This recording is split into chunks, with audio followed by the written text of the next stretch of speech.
ನಿಂತಿದ್ದೇನೆ ಒಂದು ಬಾರ ಸುಮ್ಗೆ ಮುಖ ಟಚ್ ಮಾಡಿ ಹಂಗೆ ಒಂದು ನೈಟು ಒಂದು ಹಗಲೆಲ್ಲ ಚಾಮರಾಜನಗರದಲ್ಲಿ ಮಾಡಿದ್ದೀನಿ.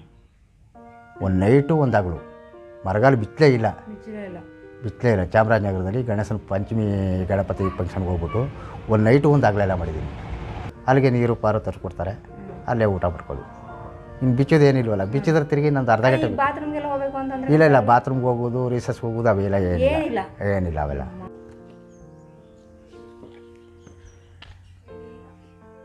ಎಲ್ರಿಗೂ ನಮಸ್ಕಾರ. ನಾನು ನಿಮಗೆ ಗೊತ್ತಿರೋ ಹಾಗೆ ಮಂಡ್ಯದಲ್ಲಿದ್ದೀನಿ. ಇವತ್ತು ಕೂಡ ಮಂಡ್ಯದಲ್ಲೇ ಇದ್ದೀನಿ.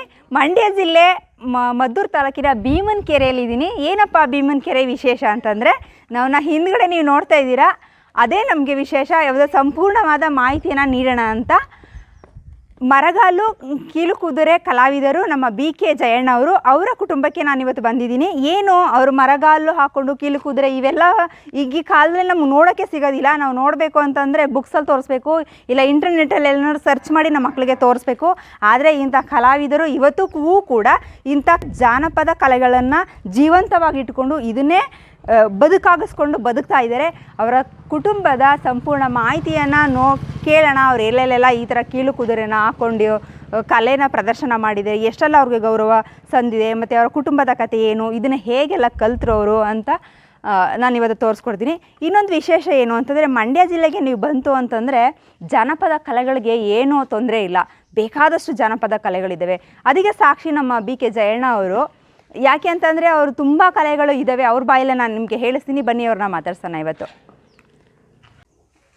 ಸರ್, ನಿಮಗೆ ತುಂಬ ಹೃದಯದ ಸ್ವಾಗತ ಸರ್. ನಿಮಗೆ ನಮಸ್ಕಾರ ಮೇಡಮ್ರೆ. ನಿಮ್ಮ ಕಲೆನ ನೋಡಿ ಒಂಥರ ಏನೋ ಆ ಮರನ ಕಟ್ಕೋಬೇಕಾದ್ರೆ ಏನೋ ಒಂಥರ ರೋಮಾಂಚನ ಅನ್ನಿಸ್ತಿತ್ತು. ಹೆಂಗಪ್ಪ ಇದನ್ನು ಕಟ್ಕೊಂಡು ಹಿಂಗೆಲ್ಲ ಕುಣಿತ ಇದೆಲ್ಲ ಅಂತ. ಈಗ ಎಲ್ಲ ಕಲೆಗಳು ನಶಿಸಿ ಹೋಗ್ತಾ ಇದೆ, ನೀವು ಜೀವಂತವಾಗಿ ಇಟ್ಟಿದ್ದೀರಾ. ಇದ್ರ ಬಗ್ಗೆ ನಮಗೆ ಸಂಪೂರ್ಣವಾದ ಮಾಹಿತಿನ ನಮ್ಮ ವೀಕ್ಷಕರಿಗೆ ನೋಡುಗರಿಗೆ ನೀವು ಹೇಳ್ಕೊಡ್ಬೇಕು ಸರ್. ಮೇಡಮ್ರೆ, ಇದು ನಮಗೆ ಸಿದ್ದಪ್ಪ ಅಂತ ಎಡ್ಡಳ್ಳಿ ಸಿದ್ದಪ್ಪ ಅಂದ್ಬಿಟ್ಟು ಕೀಲು ಕುದುರೆ ಕುಣಿಗೆ ಬಂದಿದ್ದರು. ಅವರು ನನಗೆ ಈ ವೃತ್ತಿ ಕಲಿಸ್ಕೊಟ್ರು. ಈ ವೃತ್ತಿ ನಾನು ಈಗ 48 ವರ್ಷ ನಾನು ಸರ್ವಿಸಿದ್ದು. ನಾನು ಫಸ್ಟು ಕೋಲಾಟ ಮಾಡ್ತಾಯಿದ್ದೆ, ಆಮೇಲೆ ಪೂಜಾ ಕುಣಿತ ಮಾಡ್ತಾಯಿದ್ದೆ. ನನಗೆ ಕೋಲಾಟ ಪೂಜೆ ಕುಣಿತಲ್ಲಿ ಇವ್ಯಾವೂ ನನಗೆ ಅಷ್ಟು ಇಂಟ್ರೆಸ್ಟ್ ಸಿಕ್ಕಲಿಲ್ಲ. ಆದರೆ ಈಗ ಮರಗಾಲು ಕಟ್ಕೊಂಡು ಕೀಲು ಕುದುರೆ ಕುಣಿಬೇಕಾದ್ರೆ ನನಗೆ ಇಂಟ್ರೆಸ್ಟ್ ಸಿಕ್ಕಲಾಗೆ ನನಗೂ ಸ್ವಲ್ಪ ನನಗೆ ಹೋಗ್ದಿರೋ ಜಾಗಕ್ಕೆಲ್ಲ ಹೋಗಿ ನಾನು ಆಂಧ್ರ, ಬಾಗೇಪಲ್ಲಿ, ತಮಿಳ್ನಾಡು ಈ ಕಡೆಗೆಲ್ಲ ಹೋಗಿ ಬಂದೀನಿ. ಆಮೇಲೆ ಇದು ತುಮಕೂರು, ಆಮೇಲೆ ಮಡಿಕೇರಿ, ನಾವು ಮೈಸೂರು ದಸರಾ ಇವಕ್ಕೆಲ್ಲ ಹೋಗಿ ಬಂದಿದ್ದೀನಿ, ಜಿಲ್ಲೆ ಎಲ್ಲ ಹೋಗಿ ಬಂದಿದ್ದೀನಿ. ಆದರೆ ನನ್ನ ಕಲೆಗೆ ನೋಡಿ ಒಂದಪ್ಪ ನೋಡಿದ್ರೆ 4 ಕರೆಸ್ತಾರೆ. ನನ್ನ ಮನೋರಂಜನೆ ನೋಡಾರು ಅವ್ರಿಗೆ ನೀನೇ ಬರಲೇಬೇಕು ಅಂತೇಳಿ ನನ್ನ ಕರೆಸ್ತಾ ಇರ್ತಾರೆ. ನನಗೆ ಜಿಲ್ಲಾ ಪ್ರಶಸ್ತಿ ಆಗದೆ, ತಾಲೂಕು ಪ್ರಶಸ್ತಿ ಆಗದೆ, ನನಗೆ ಅಕಾಡೆಮಿ ಪ್ರಶಸ್ತಿ ಆಗಬೇಕಾಯಿತು, ಆಗಲಿಲ್ಲ. ಅದು ನಾನು ಇದು 12ನೇ ವಯಸ್ಸಕ್ಕೆ ಇದು ಕಲಿತೆ. ಫಸ್ಟು ಪೂಜೆ ಕುಣಿತ ಕಲಿತೆ, ಕೋಲಾಟ ಕಲಿತೆ. ಆಮೇಲೆ ಇದು 12ನೇ ವಯಸ್ಸಕ್ಕೆ ಇದು ಕಲಿತೆ. ಮರಗಾಲು ನಾನು ಕೀಲು ಕುದುರೆ ಕಲಿತೆ. ನಾನು ಎಡ್ಡಳ್ಳಿ ಸಿದ್ದಪ್ಪನವರಿಂದ ಕಲ್ತಿದ್ದು ಮೇಡಮ್ರೆ. ಎಡ್ಡಳ್ಳಿ ಸಿದ್ದಪ್ಪ ಅವರು ಮರಗಾಲು ಹಾಕೊಂಡು ಕೀಲು ಕುದುರೆ ಹಾಕೊಂಡು ಬಂದಾಗ ನಾನು ನೋಡಿದೆ. ಅವ್ರ ಹತ್ರ ನಾನು ಕಲಿತೀನಿ ಕಾರಣ ಅಂತಂದೆ. ಕಲಿಯೋಣ ಅಂತ ಅವರು ಆಸಕ್ತಿಯಾಗಿ ನನಗೆ ತೋರಿಸ್ಕೊಟ್ರು. ನಾನು ಕಲಿತೆ. ನಾನು ಬರೀ ಕಾಲಲ್ಲಿ ಅಂದರೂ ಮಾಡೋದಿಲ್ಲ, ನಾನು ಮರಗಾಲಲ್ಲೇ ಮಾಡೋದು. ಆದರೆ ಮರಗಾಲಲ್ಲಿ ಮಾಡಿದ್ರೆ ಒಂಥರ ಹೋಯ್ತಾಯಿದ್ರು ಒಂಥರ ಲುಕ್ ಇರ್ತದೆ, ಮನೋರಂಜನೆ ಇರ್ತದೆ. ಬರೀ ಕಾಲಲ್ಲಿ ಹೋದರೆ ಕಾಣೋದಿಲ್ಲ.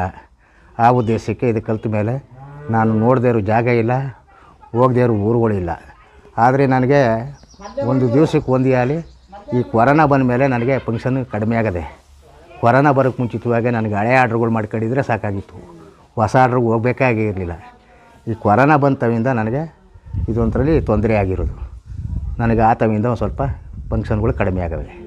ಅದಕ್ಕೆ ಮುಂಚಿತವಾಗಿ ನನಗೇನೇ ಕನಿಷ್ಠ ಒಂದು ತಿಂಗಳಲ್ಲಿ ಒಂದು 15 ಫಂಕ್ಷನ್ನು ಸಿಕ್ಕು. 15 ಫಂಕ್ಷನು ನಾನು ಮಾಡ್ತೀನಿ ಅಂದರೆ ಗಣೇಶನ ಫಂಕ್ಷನಲ್ಲಿ ಒಂದು 20 ಫಂಕ್ಷನು ಸಿಕ್ಕವು. ಈಗ ಕೊರೋನಾ ಬಂದಮೇಲೆ ಗಣೇಶನ ಫಂಕ್ಷನ್ಗಳು ಸಿಗ್ತಾಯಿಲ್ಲ. ಆದರೆ ಕಮ್ಮಿ ಆಗೋಯ್ತು.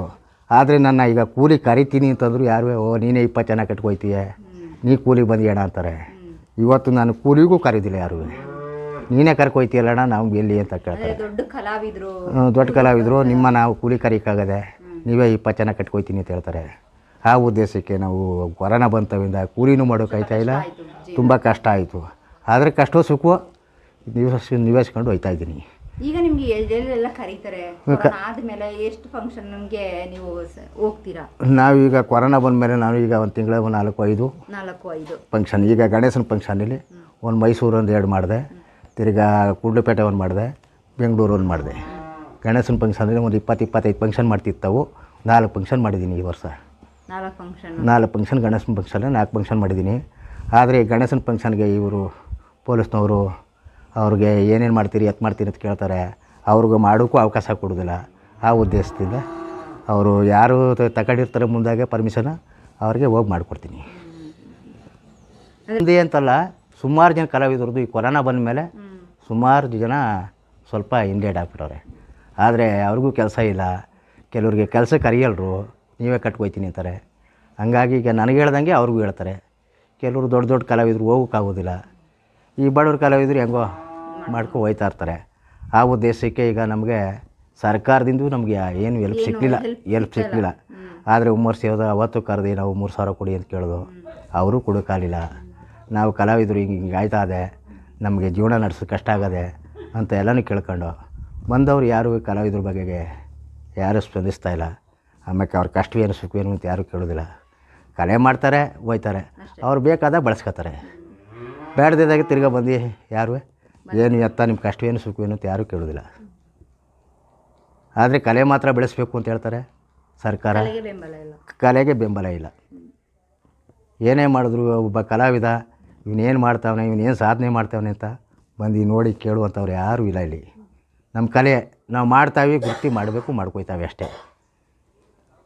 ಮರಗಾಲು ಕೀಲು ಕುದುರೆಯಲ್ಲಿ ಯಾವುದೆಲ್ಲ ಕಲೆ ಇದೆ ನಂಗೆ ಗೊತ್ತಿಲ್ಲ ಅಣ್ಣ. ಎಷ್ಟು ಕಲೆಗಳಿದಾವೆ ಇದರಲ್ಲಿ? ಎಷ್ಟು ಪ್ರದರ್ಶನ ಮಾಡಿದ್ವಿ? ಯಾವ್ಯಾವ ರೀತಿ ಅಂದರೆ ಬೇರೆ ಬೇರೆ? ಇದು ಒಂದು ಜೋಕರು ಅಂದರೆ ಅದು ಕಾಮಿಣಿ ಹೊಟ್ಟೆ, ಜೋಕರಲ್ಲಿ ಹೊಟ್ಟೆ ಕಟ್ಕೊಂಡಿರ್ತಾನೆ, ಅದು ಕಾಮಿಡಿ ಮಾಡ್ತಾನೆ. ಕಾಮಿಡಿ ಮಾಡೋದು ಕುಣಿತ ಮಾಡಿದ್ರೆ ಅದು ಹೊಟ್ಟೆ ಕುಣಿತಾ ಇದೆ, ಏನೋ ಒಂಥರ ಡಿಫ್ರೆಂಟಾಗಿ ಮನೋರಂಜನೆಗೆ ಇರ್ತದೆ.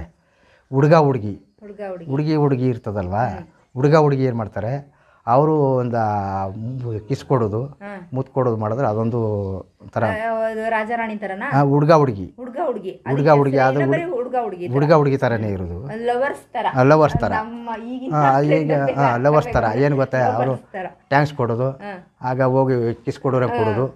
ಈಗ ನೀವು ನಿಂತಿರ್ತೀರಿ, ಆ ಹುಡುಗ ಬಂದು ಕಿಸ್ ಕೊಡೋದು, ಇಲ್ಲ ಅಂದರೆ ಆ ಹುಡುಗಿ ಬಂದು ನಿನ್ನ ತೆಪ್ಪೋದು, ಆಗ ಅದು ಒಂಥರ ಕಾಮಿಡಿ. ಈ ಜೋಕರು ಇನ್ನೊಂದು ಜೋಕರ್ ಅದೇ, ಅದು ಬಾಯಿಲೆ ನೋಡುವಂಥದ್ದು, ಅದೇ ಒಂಥರ ಡಿಫ್ರೆಂಟ್, ಏನೋ ಒಂಥರ ದಯ್ಯ ನಿಂತಿದ್ದಂಗೆ ಅವನು. ಈ ಇದಲ್ಲ ಹೊಟ್ಟೆ ಕುಡಿಸೋದು ಜೋಕರು. ಈ ನೋಡಿದವರು ಈ ಹೆಂಗಸರುಗಳು ಅವರು ಇವರು ನೋಡಿದವರು ಈ ಹೊಟ್ಟೆ ಕುಡಿತದಲ್ಲ ಅಂತ ಅವ್ರಿಗೆ ಒಂಥರ ಏನೋ ಒಂಥರ ಖುಷಿ. ಗಂಡಾಳಿಗೆ ಆಗಲಿ ಹೆಂಗಸರಿಗೆ ಆಗಲಿ ಅದೊಂಥರ ಖುಷಿ. ಅದು ಮನೋರಂಜನೆಗೆ ಅದು ಮಾಡ್ತೀವಿ ನಾವು. ದೊಡ್ಡವು ಗಾಡಿ ಗೊಂಬೆ ಹಾಕೊಂಡಿರ್ತೀವಲ್ಲ, ಅದು ಹೋದಾಗಲೇ ಒಂಥರ ಕಾಣಿಸ್ತದೆ. ಹಿಂಗೆ ಹೋಯ್ತಾ ಇದ್ದಾಗ ಏನು ಗೊತ್ತೇ, ಅದು ಹೋದಾಗ ಒಂಥರ ಕಾಣಿಸ್ತದೆ. ಅವರಿಬ್ರು ಹಿಂಗೆ ಒಬ್ರಿಗೊಬ್ರು ಹಿಂಗೆ ಮುತ್ಕೊಟ್ಟಂಗೆ ಮಾಡೋದು. ಅದು ಹೋಯ್ತಾ ಇದ್ದಾಗ ಏನು ಇಷ್ಟಪ್ಪವೆ ಕೈ ಹಿಂಗವೆ ಹಿಂಗೆ ಹೋಯ್ತಾ ಇರ್ತಾರೆ. ಅದೊಂಥರ ಅದನ್ನು ಮಾಡಿಸ್ತೀವಿ ನಾವು. ಜಾಸ್ತಿ ಕೀಲ್ಕುದುರೆಗೆ ನಾವೇನು ಮಾಡ್ತೀವಿ, ನಾವು ಕೀಲ್ಕುದುರೆ ಮಾಡ್ಬೇಕಾದ್ರೆ ಮೇಕಪ್ ಹಾಕತ್ತೀವಿ. ಅದಕ್ಕೆ ಹೋದಾಗ ಮೀಸೆ ತಿರುಗಿಸೋದು, ಏನೋ ಒಂದು ಮಾಡ್ತಾಯಿರ್ತೀವಿ. ಅವ್ರಿಗೆ ಹೆಂಗಸ್ರಿಗೆ ಹೋದಾಗ ಹಿಂಗೆ ಇದು ಮಾಡೋದು, ಕಾಮಿಡಿ ಮಾಡೋದು. ಅವ್ರೇನು ಮಾಡ್ತಾರೆ, ಟ್ಯಾಂಕ್ಸ್ ಕೊಡೋಕೆ ಬರ್ತಾರೆ. ಆದರೆ ಈ ನಮ್ಮ ಕುದುರೆ ನೋಡಿದ ತಕ್ಷಣ ಎಷ್ಟೋ ಜನ ಟ್ಯಾಂಕ್ಸ್ ಕೊಡೋಕೆ ಬರ್ತಾರೆ. ಖುಷಿ ಅವ್ರಿಗೆ, ಅದೇನೋ ನೋಡಿದ್ರೆ ಕೆಲವ್ರಿಗೆ ಖುಷಿ ಮಾಡ್ತಾಯಿರ್ತಾರೆ. ನಾವೇನು ಮಾಡ್ತೀವಿ, ಆಗ ಅವ್ರು ಬಂದಾಗ ಟಚ್ ಕೊಡೋರಂಗೆ ಹೋಗೋದು, ವಾಪಸ್ ವಾಪಸ್ ಹೋಗೋದು, ಹಂಗೆ ಮಾಡ್ತಾಯಿರ್ತೀವಿ. ಆಗ ಕುಣಿಲಿ ಅಂತ ಚೆನ್ನಾಗಿ ಹೇಳ್ತಾರೆ. ಮತ್ತು ಬೇರೆ ಬೇರೆ ಯಾವ್ಯಾವ ರೀತಿಯ ಆಮೇಲೆ ಆಂಜನೇಯಂದು ಮೊಗಡ ಹಾಕೊಂಡಿರ್ತೀವಿ. ಅದು ಮೊಗಡ ಹಾಕೊಂಡಾಗ ಅದು ಆಂಜನೇಯನ ಥರನೇ ಕಾಣ್ತದೆ. ಹೋಗೋದು, ಒಂದು ಮರ ಸೊಸಿ ಇದ್ದರೆ ರೋಡ್ ಸೈಡಲ್ಲಿ ಒಂದು ಮರಗಳಿದ್ರೆ ತೆಪ್ಪ ನಿಂತ್ಕೋದು, ಅದಕ್ಕೆ ಕೆರೀದು ಹಿಂಗೆ ಮುಸುಡಿ ನೋಡೋದು, ಹಿಂಗೆ ಮಾಡ್ತಾಯಿರ್ತಾರೆ. ಒಟ್ಟು ಏನೋ ಒಂದು ಮನರಂಜನೆ ಕೂಡ ಮನೋರಂಜನೆ ಕೊಡ್ತಾ ಇರ್ತಾರೆ. ನೀವು ಆ ಥರ. ಇನ್ನೊಂದು ದೇವು ಅದೇ, ಆ ದೇವು ಥರ ಮಕೋಡ ಅದೇ, ಅದಾಕತ್ತು ಅಂತಂದರೆ ಅದೇನೋ ಕಾಳಿ ಬಂದ ನನಗೆ ಕೆಲವರು ಎದ್ರಕಂಡೆ ಎದ್ಬಿಡ್ತಾರೆ. ಅದು ನೋಡಿದ್ರೆ ಅದು ನಾಲ್ಗೆ ಎರ್ಕೊಂಡು ಕೆಂಪಾಗಿರ್ತದಲ್ಲ, ನೋಡ್ಕೊಂಡು ಎದ್ರಕಂಡೆ ಹೊಟ್ಟೋಗೋ ಜನ ಇರ್ತದೆ. ನೋಡಿದ್ವಿ, ಇದೆಲ್ಲ ಒಂದೇ ಟೀಮಲ್ಲಿ ಬರುತ್ತೆ ಗೊತ್ತಿರಲಿಲ್ಲ ನಮಗೆ. ಇಲ್ಲ ಅದು ನಮ್ಮ ಟೀಮಲ್ಲೇ ಮಡಗೀವಿ. ನಮ್ಮ ಟೀಮಲ್ಲೇ ಮಡಗೀವಿ. ಅವ್ರು ನಾವು ಹೇಳಿಲ್ವಾ, ಅವ್ರು ಕೇಳ್ತಾರೆ ಇಂತಿಂಥವು ಯಾವೇ ಅಂತ ಹೇಳ್ತೀವಿ. ಅವ್ರ ಬಡ್ಜೆಟ್ ಏನದೆ ಅದು ಇದೆಯಾ ಅಣ್ಣ? ಇದ್ರದ್ದು ಅಣ್ಣ ತಗೊಬನ್ನಿ ಒಂಚೂರು. ಅದೇ ಯಾವುದು ಗೊಂಬೆದು ಒಂಚೂರು ಮುಖ ಎಲ್ಲ ಯಾವ ಥರ ಇದೆ ಕಟ್ಟಿ ಇದೆಯಾ? ಅದು ಮೊಗಡ ಹಾಕೋದು, ಮೊಕಡದಲ್ಲಿ ಮಾಡೋದು. ಆ ಬಟ್ಟೆಗಳು ಹತ್ತು ಬೇರೆ ಇರ್ತದೆ ಸಪ್ರೇಟಾಗಿ. ಯಾವಕ್ಕೆ ಏನೇನು ಬಟ್ಟೆ ಬೇಕು ಬಟ್ಟೆ. ಈಗ ಹುಡುಗಿಗೇನು ಬಟ್ಟೆ ಹಾಕಬೇಕು, ಯಾವ್ದಾರು ಸಿಕ್ಕರು ತಗೊಬನ್ನಿ. ಈಗ ನಿಮ್ಮದು ಈಗ ನೀವು ಮೊಕಡ ಹಾಕೊಂಡ್ರೆ ಹುಡುಗಿ ಥರನೇ ಕಾಣಿಸೋದು, ಅವ್ರು ಹಾಕೊಂಡ್ರೆ ಹುಡುಗನ ಥರನೇ ಕಾಣಿಸೋದು. ಅದೇ ಬಟ್ಟೆಲೆ ಅದೇ ಬಟ್ಟೆಗೆ ಬೇರೆ ಮುಖವಾಡ ಹಾಕೋದು. ನಾವು ಯಾವ ಬೇಕಾದ್ರೂ ಕಾಸ್ಟ್ಯೂಮ್ ಹಾಕೋಬಹುದು. ಆ ಥರ ಹಾಕಿ ಮಾಡ್ಕೊಂಡ್ರೆ ಚೆನ್ನಾಗಿರುತ್ತೆ. ಈಗ ಪೂಜಾ ಕುಣಿತದಲ್ಲಿ ಬಂದರೆ ಅಣ್ಣ, ಪೂಜಾ ಕುಣಿತಲ್ಲಿ ಬಂದರೆ ಏನು ಮಾಡ್ತದೆ, ಪೂಜಾ ಕುಣಿತಲ್ಲಿ ಮಾಮೂಲಿ ರಂಗದಲ್ಲಿ ಪೂಜೆ ಕುಣಿತಾರೆ. ಈಗ ಏನು ಮಾಡ್ತಾರೆ, ಸೈಕಲ್ ಬ್ಯಾಲೆನ್ಸ್ ಮಾಡ್ತಾರೆ ಪೂಜಾ ಕುಣಿರು. ಕೆಲವರು ಏಣಿ ಬ್ಯಾಲೆನ್ಸ್ ಮಾಡ್ತಾರೆ. ನೋಡಿ ಇದೇ ಬೇರೆ ಅದೇ ಬೇರೆ. ಇದು ಹೊಟ್ಟೆ ಹಾಕೋ ಕುಣಿಯೋದು ಇದು ಮಾಮೂಲಿ. ಅದು ಬಟ್ಟೆ ಕಟ್ಕೊಬಿಟ್ಟು ಹೊಟ್ಟೆಗೆ ಅದು ಕುಣಿದು. ಇದು ಮಾಮೂಲಿ ಹಿಂಗೆ ಹಾಕೋದು. ಹಾಕಳಿ ನಾನು ಹಾಕೋತೀನಿ. ಹಾಕಳಿ ಯಾರು ಅಂತ ಕಂಡಿಡೀರಿ ಅಪ್ಪ ಅಣ್ಣ. ಹಿಂಗೆ ಹಾಕೋತೀರ ಹಂಗೆ ಹಾಕೋಬೇಕು. ಕರೆಕ್ಟಾಗಿ ಕೂರ್ತಿದ್ಯಾ? ಬಾರೋ ಬಾರೋ. ಇದು ಮಾಮೂಲಿನಾ? ಇದು ಮಾಮೂಲಿ. ಇದು ಈ ಥರ ಕಟ್ಟಿರ್ತಾರೆ. ಅದನ್ನ ಅರ್ಥ ತಗೊಳ್ಳಿ ಹಂಗೆ. ಇದು ಬರೀ ಬಟ್ಟೆ ಯಾವ್ದಾದ್ರು ಡ್ರೆಸ್ ಹಾಕೊಂಡು ಮಾಡ್ಬೋದು. ಅದಕ್ಕೆ ಜೋಕರ್ಗೆ ಇದು ಹೊಟ್ಟೆ. ಇದು ನೋಡಿ ಹೊಟ್ಟೆ ಕಟ್ಟಬೇಕು. ಇದನ್ನ ಹೊಟ್ಟೆಗೆ ಕಟ್ಕೋದು. ಅದು ಹಿಂಗೆ ಕಟ್ಕೊಂಡು ಹಿಂಗೆ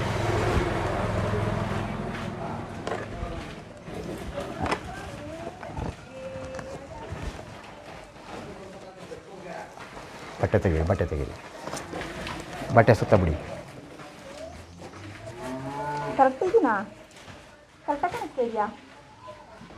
ಹಂಗೆ ಕೈ ಬಿಡಿ. ಕರೀರಿ. ಯಾರಿದ್ದೀರಾ ಅಂತಲೇ ಕಣ್ಣು ಕಾಣ್ತಾ ಇಲ್ವ ಅಲ್ಲಿ? ಒಂದು ಕಣ್ಣು ಕಾಣಿಸ್ತಾ ಇದೆ. ಇದು ಬಟ್ಟೆ ಮ್ಯಾಕ್ ತೆಗೀರಿ. ಅದು ತೀರ ಅದಲ್ಲ, ಅದು ಮ್ಯಾಕ್ ತೆಗೀರಿ. ಚೀಲ ಇರೋದ್ರಿಂದ ಕಾಣಿಸ್ತಿದ್ದಿಲ್ಲ. ಈಗ ಹಾಕಳಿ. ಕರ್ದೆ ಅವ್ನು ಬರಲಿಲ್ಲ. ಹಾಕಳಿ ಹಂಗೆ. ಈಗ ಕಾಣಿಸ್ತಿದೆ. ಬಟ್ಟೆ ಸುತ್ತ ಬಿಡಿತಾರೆ ಕಾಣಿಸ್ತದೆ. ತೆಗಿತಾವ್ರೆ. ಇದು ಅಂದರೆ ಹೊಟ್ಟೆ ಇರಬೇಕು, ಬಟ್ಟಾಯಿಗೆ ಹೊಟ್ಟೆ. ಇದು ಜೋಕರ್. ಇದು ಜೋಕರು ಯಪ್ಪ. ಒಂದ್ಸಲ ಹುಡುಗಿ ಫುಲ್ಲು ಶೆಕೆ ಆಗ್ಬಿಡ್ತಪ್ಪ. ಇದು ಜೋಕರ್ ನೋಡಿ ಹೇಗಿದೆ, ಯಾವ ಥರ ಇದೆ ಅಂತ. ನಾವೆಷ್ಟು ಇದನ್ನೆಲ್ಲ ನೋಡಿ ಖುಷಿ ಪಟ್ಟಿದ್ದೀವಿ. ಅದ್ರ ಹಿಂದಿನ ಕತೆ ಏನು ಅಂತ ಇವತ್ತು ಜಯಣ್ಣ ಅವ್ರು ತಿಳಿಸ್ಕೊಡ್ತಿದ್ದಾರೆ. ನಿಜವಾಗ್ಲೂ ಬೇಡತ್ಕೋ. ಇದು ಮಾಮೂಲಿಯಾಗಿ ಯಾರು ಬೇಕಾದ್ರೂ ಹಾಕೋಬೋದು. ಅದು ಹೊಟ್ಟೆ ಇರೋರು ಮಾತ್ರ ಹಾಕೋಬೇಕು. ನೋಡಿ ಹೊಟ್ಟೆ ಕರಗಿಸ್ಬಿಡಿ, ಇನ್ನೊಂದು ಇದು ಕಟ್ಕೊಳ್ಳೋರು ಕಾಡ್ತೀವಿ. ನಮ್ಮ ಜಯಣ್ಣ ಅವ್ರಿಗೆ ಹೊಟ್ಟೆ ಇಲ್ಲ, ಅವ್ರು ಹಾಕೋಬಹುದು. ಇದನ್ನ ಹುಡುಗ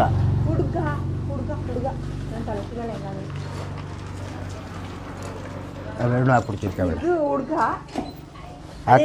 ಇದೆಲ್ಲ ಹಾಕೊಂಡ್ಬಿಟ್ಟು ಬೇರೆಯವ್ರಿಗೆ ಹೇಳಿದ್ರೆ ನನಗೆ ಮುತ್ತು ಕೊಡೋಕೆ ಹೋಗೋದು ಆ ಥರ ನೋಡಿದ್ರೆ ಎಷ್ಟು ನಗಾಡಿದ್ದೀವಿ ಇದನ್ನೆಲ್ಲ ನೋಡ್ಬಿಟ್ಟು. ಅಂದರೆ ತಮಾಷೆ ಅಂತಂದರೆ ಅದಕ್ಕೆ ಮಾತಾಡಲೇಬೇಕು ಅಂತ ಇಲ್ಲ, ಅಭಿನಯದ ಮೂಲಕನೂ ನಗಿಸ್ಬೋದು ಅನ್ನೋದಕ್ಕೆ ಇದೆಲ್ಲ ಎಷ್ಟು ಸುಮಾರು ಹೇಳ್ಕೊಂಡಿದ್ದೀರಾ. ಈಗ ಜಯಣ್ಣ ಅವ್ರು ಹಾಕ್ತೀನಿ, ನನಗೊಂದು ಫೋಟೋ ಬೇಕು ನಿಮ್ಮದು. ಅದು ಹಾಕಳಿ. ನೀವು ಹಾಕಳಿ. ಅದು ನಾನು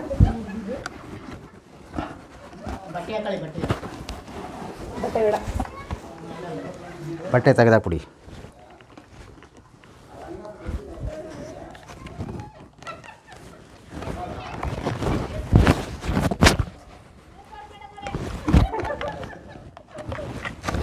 ನೋಡಿ ಈಗ ನಾವು ಎಲ್ಲಿದ್ದೀವಿ ಅಂದ್ರೆ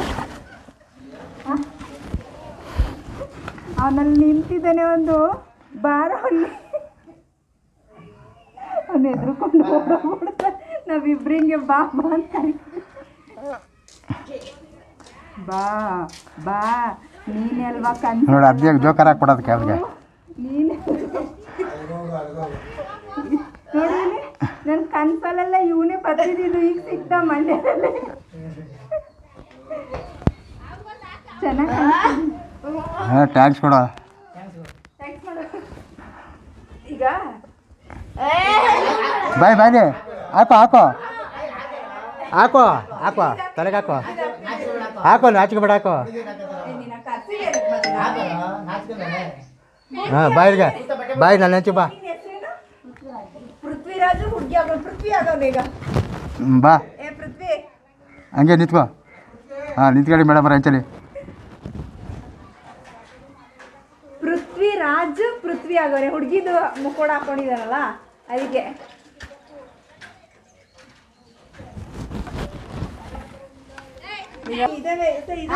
ಎಷ್ಟಿದೆ ಸರ್ ನಿಮ್ಮ ಹತ್ರ?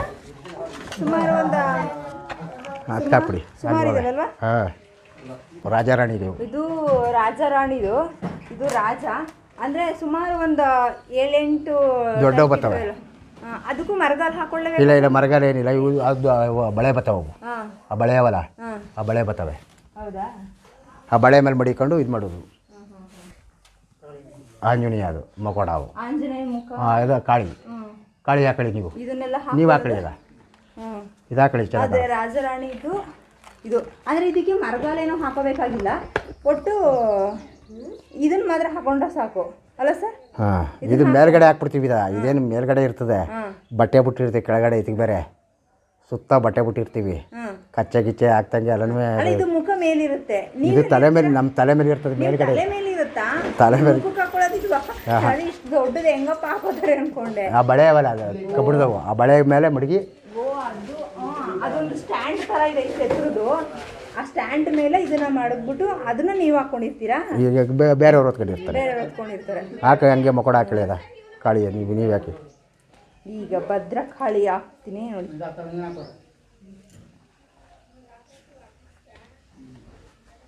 ಹೆದರ್ಕೋತಾ ಇದೀರಿ ಏನ್ರಿ?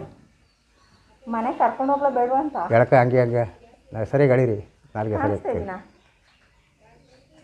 ಗಡ್ಡ ಕೇಳ್ಕೊಳ್ಳಿ. ಕರೆಕ್ಟ್ ಇದೆ, ನೀರು ಕರೆಕ್ಟ್ ಬಂದೈತೆ ಇಲ್ಲಿ. ಹಾಂ ಕಣ್ಣಿಲ್ಲಿದೆ. ಹಾಂ ಹಂಗೆ ನೆಕ್ಕಿ ಅವನ ಹಂಗೆ ಹಂಚಿ ಬರ ಹಾಕ ಬರ ಅಲ್ಲಿಗೆ.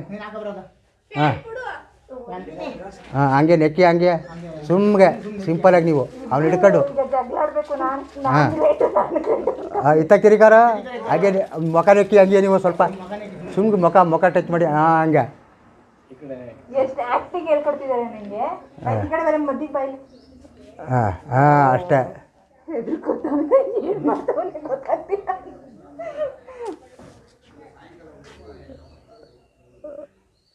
ನಿಜ ಇಲ್ಲಿದ್ರೆ ಇದನ್ನೇ ಕಲ್ತ್ಕೊಂಡ್ಬಿಡ್ಬಿಡು.